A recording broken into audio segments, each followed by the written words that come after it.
Now, how long did it take you from the idea that, okay, I want to make a space, we have enough people here, to actually getting into a space?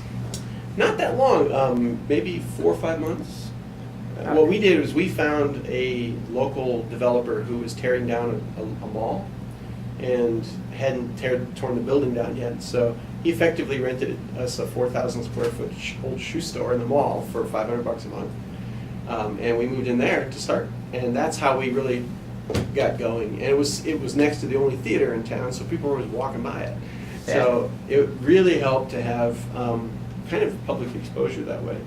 And it was very cheap. So, find somebody locally who's willing to lease you space at a low cost. It doesn't have to be, in a mall or anything like that. But if you can do that to get started, particularly if you can do that, the start low and then build yourself up over time. Most people who own real estate and do it for a living understand the value of that, and almost all of them will do it for you. So that's how I would start. But the space is essential. Without a space, a physical space, you don't have a makerspace. You just have a group of cool people that are having fun meeting once a week. And once a week is really important. Once a month is not enough. Twice a month is not enough. Every week is very important. Yeah.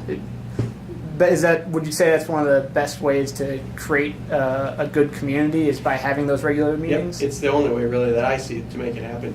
Meetup.com. Yep. Freaking awesome. I mean, it's the reason we succeeded, is Meetup. Yeah. If you had one thing, it was probably a combination of having a strong core group of people with somebody like me who's kind of focused. And I'm retired, and I did it full time for 2 years, basically. I spent 12 hours a day for 2 years making this room. And a space. So, very, very important.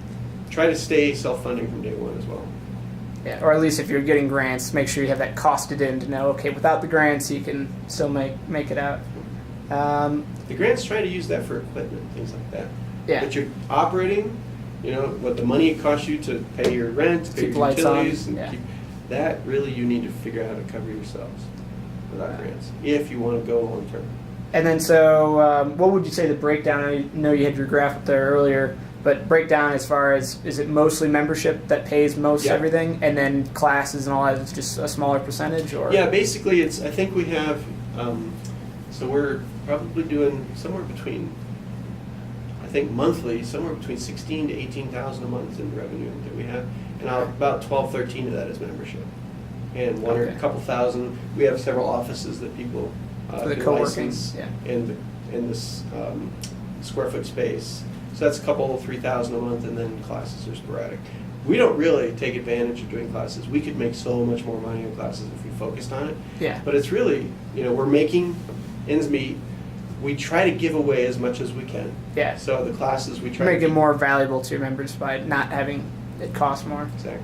And how many square foot is this place total? It's about, inside is about, I think it's just under 10,000 square feet. And then we have another 2 or 3, I think it's 3,000 square foot under a huge shed out back, which is like where the blacksmith things, the welding and stuff like that is out back. It's open, but it's covered.